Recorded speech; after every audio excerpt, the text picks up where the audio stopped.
Bueno, vamos a tratar de en 10 minutos explicar eh, esta parte final del modelo, modelo productivo industrial.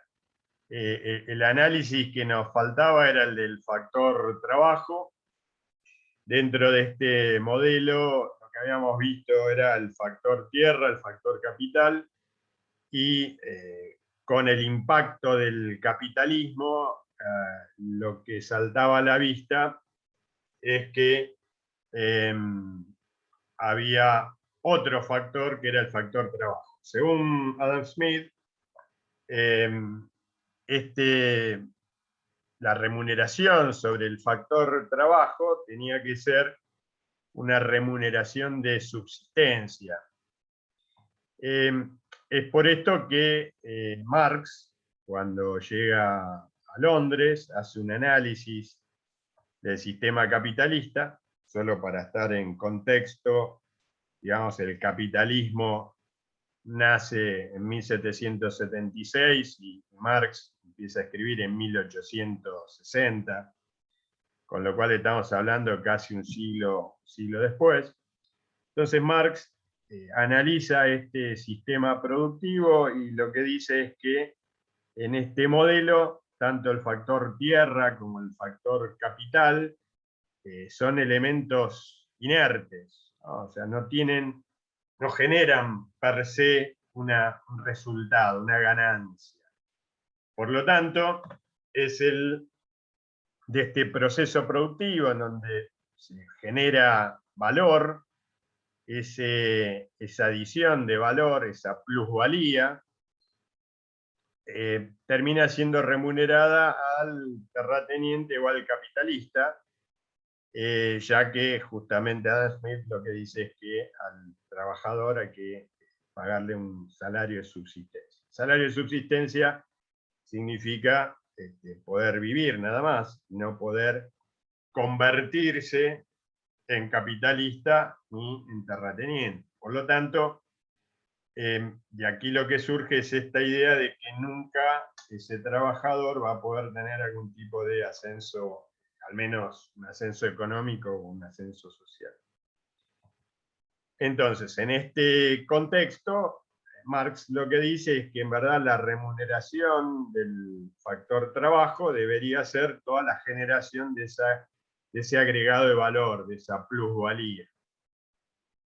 Y esto es la parte interesante, porque Marx no reniega de este modelo, sino que lo que dice es que la problemática no está en el modelo en sí mismo, sino que la problemática está en la distribución de ese resultado, y el problema de la distribución de ese resultado tiene que ver con la propiedad privada, o con la propiedad del factor tierra y el factor capital.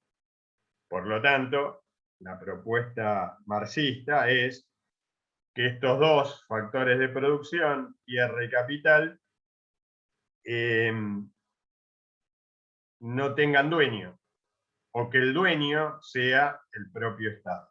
Es decir, es el propio Estado entonces el que va a tener que administrar los factores de producción inertes, va a tener que planificar todo este proceso productivo, y luego de planificarlo, el obtenido de todo esto, es decir, la renta, la rentabilidad, la plusvalía esa, va a tener que ser distribuida entre los trabajadores en función del trabajo social que los mismos han generado.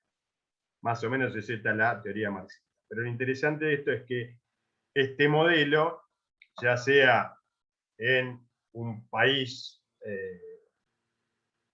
comunista o en un país libertario, en ambos casos el modelo como generador de negocio, como generador de rentabilidad, es exactamente el mismo. Lo único que estamos cambiando es el sistema desde el punto de vista político de quién es el dueño del factor tierra y el factor capital.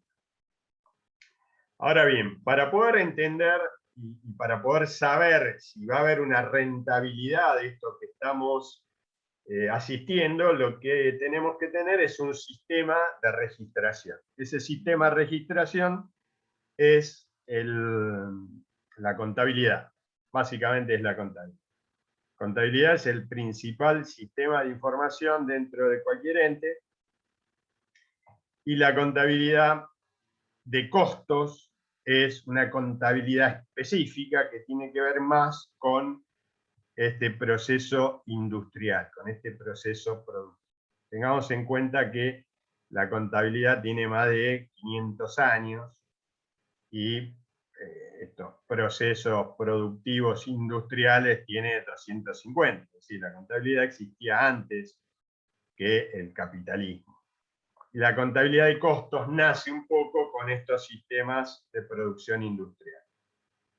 La fórmula, esta que vemos en la pantalla ahí abajo, es la que nos dice si este proceso productivo genera rentabilidad o no. Para esto yo tengo que conocer cuál es el costo de los factores de producción, sumarle cuánto es el costo del proceso, y todo eso tiene que ser menor a el precio de los productos generados por la cantidad de productos generados. Si yo logro establecer esta ecuación, voy a saber si estoy o no siendo rentable. Es esto lo que resumiría la contabilidad de costos, y esta es el gran aporte que la misma provee.